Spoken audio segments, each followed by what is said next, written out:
مومن کی زندگی اور تلاوت قرآن مجید سلسلہ گفتگو کا عنوان ہے۔ قرآن مجید اللہ تبارک و تعالیٰ کا کلام ہے، یہ اللہ کا کلام۔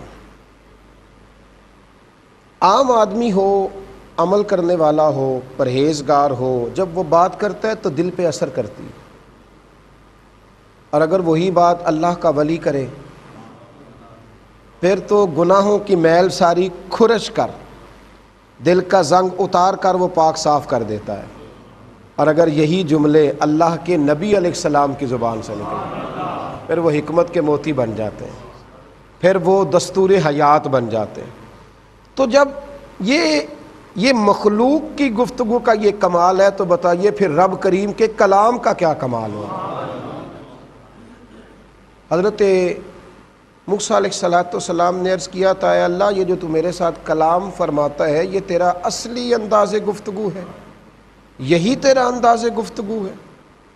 تو رب کریم نے فرمایا موسیٰ میں اپنے کلام پر 70,000 پردے ڈال کر تیرے ساتھ بات کرتا ہوں، ورنہ میرا کلام کون برداشت کرے۔ اور رب کریم نے خود فرمایا لو انزلنا ھذا القرآن علی جبل لرأیتہ خاشعا متصدعا من خشیۃ اللہ، فرمایا یہ قرآن اگر ہم پہاڑوں پر نازل کرتے تو وہ اللہ کے خوف سے ریزہ ریزہ ہو جاتا۔ قرآن مجید اللہ کا کلام ہے، اس کی تاثیر کا کوئی جواب نہیں، اس کی اثر انگیزی کا کوئی جواب نہیں۔ اور قرآن مجید وہ لاریب کتاب ہے کہ نبی کریم علیہ السلام نے فرمایا اللہ عزتیں دے گا تو قرآن کی برکت سے دے گا۔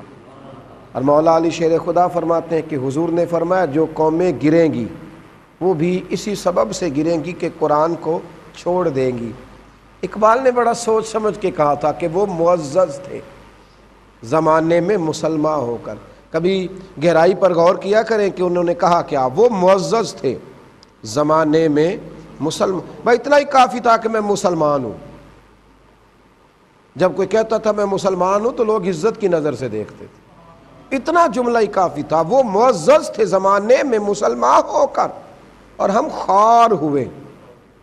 یہ چھوٹا جملہ اتنا بڑا شاعر یہ خوار کا لفظ استعمال نہ کرتا کبھی بھی کہ بندہ بڑا ہے، تو وہ کہتے ہیں ہم خوار ہوئے تار کے قرآن ہو کر۔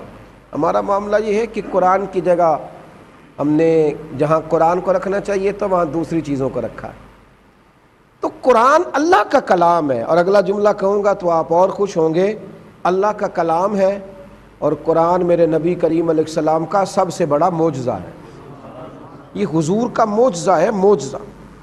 اور چونکہ بڑی سازش کے ساتھ امت مسلمہ کو قرآن پاک سے دور کیا گیا، اس لیے کہ قرآن وہ اتھارٹی ہے کہ قیامت تک کوئی ہم سے اسلام کی دلیل پوچھے کہ نبی پاک علیہ السلام کی نبوت کی دلیل پوچھے گا تو ہم اسے قرآن پیش کریں گے۔ قرآن مجید نے خود یہ دلیل دی، کہا جب قریش مکہ نے یہ کہا نا کہ نبی کریم علیہ السلام تو معاذ اللہ آیتیں اپنے پاس سے بنا بنا کے لاتے ہیں، حالانکہ انسان کی تخلیق میں اور رب کی تخلیق میں بڑا فرق ہوتا ہے۔ چیونٹی کس نے بنائی ہے؟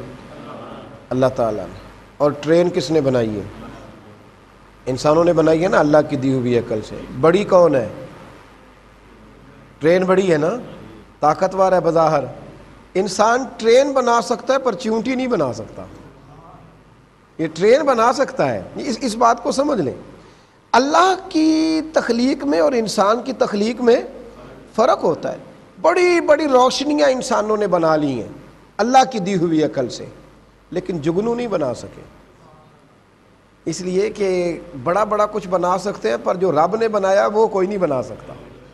جو اللہ بناتا ہے وہ انسان کے بس کی بات نہیں ہے میرے بھائی۔